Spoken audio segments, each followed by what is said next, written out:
Guys எல்லாருக்கும் வணக்கம். இன்னைக்கு வந்து பார்த்தீங்கன்னா, காலையில ஒரு ஹாரர் படம் ஒண்ணு பார்த்துட்டு வந்தேன். ஃப்ரெண்ட்ஸ் சில பேர் சொல்லியிருந்தாங்க, இந்த மாரி போன வருஷம் வெப்பன்ஸ் எப்படி ஒரு இம்பாக்ட் குடுத்துச்சோ, அந்த மாரி இந்த படம் இருந்தது அப்படின்னு சொன்னாங்க. நெறைய பேர் இதுக்கு பாசிட்டிவா சொல்லும்போது, சரி போய் பார்ப்போம் அப்படின்னு சொல்லிட்டு தான் காலைல போய் பார்த்தேன். இந்த படத்தோட பேர் வந்து அப்சஷன். இதோட கதைய நான் உங்களுக்கு ஷார்ட்டா சொல்லிடுறேன். பியர்னு ஒரு பையன் இருக்கான். அவனுக்கு வந்து நிக்கிங்கிற ஒரு பொண்ணு மேல வந்து காதல் இருக்கு. அத எப்படி எக்ஸ்பிரஸ் பண்றதுன்னு அவனுக்கு தெரியல. அவன் கூட வந்து பார்த்தீங்கன்னா, இயன் அப்புறம் சேரான்னு சொல்லிட்டு இன்னும் 2 நண்பர்களும் இருக்கிறாங்க.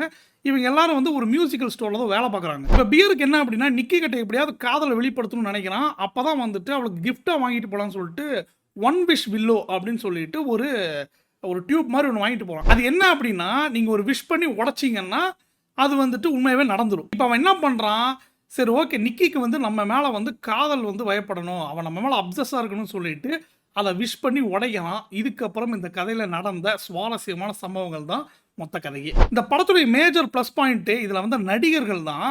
அவங்களோட பெர்ஃபார்மன்ஸ் தான் வந்துட்டு உங்களுக்கு வந்து இந்த ஹாரர் எலிமெண்ட்ஸ நமக்குள்ள கடத்துது. முக்கியமா சொல்லணும்னா, மைக்கேல் ஜான்சன் அப்படிங்கிற ஒருத்தர் தான் வந்து இந்த பியர்ங்கிற கேரக்டருக்கு வந்து நடிச்சிருக்காரு. அந்த பயந்த சுபாவத்த சூப்பராவே கொண்டு வந்திருந்தாரு. எனக்கு நெறைய இடங்கள்ல யங் ராபர்ட் டினிரோ வந்து எனக்கு ரிசெம்பிள் பண்றாப்ல. அதுவும் முக்கியமா இந்த டாக்ஸி டிரைவர்ல வருவார் இல்லையா? அந்த லுக் மாரி தான் இதுலயும் இருக்காரு. பார்க்கறதுக்கு நெறைய ரிசெம்பிளன்ஸ் இருக்கு.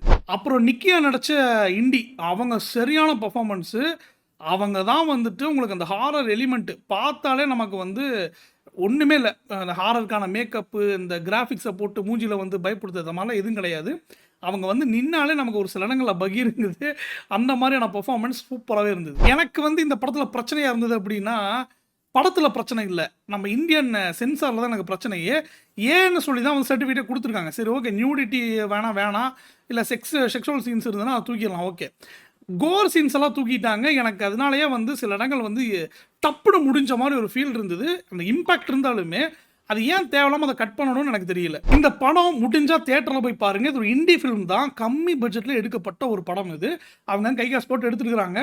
ஒரு இண்டி ஃபிலிம நல்லாவே பண்ணியிருக்கிறாங்க. மறக்காம போய் தியேட்டர்ல பாருங்க. அப்பதான் அந்த எஃபெக்ட் செமையா இருந்தது. ஒரு சீன்லாம் வந்துட்டு ஒரு கார்ல ஒரு சீன் வந்தது. எனக்கெல்லாம் தூக்கி வாரி போட்டுருச்சு ஒரு நிமிஷம் அந்த சீனு. ரொம்பவே நல்லா பண்ணியிருந்தாங்க. ஸோ மறக்காம தியேட்டர்ல பார்க்க வேண்டிய படம். பார்த்துட்டு உங்க கருத்துக்கள மறக்காம கமெண்ட்ஸ்ல சொல்லுங்க.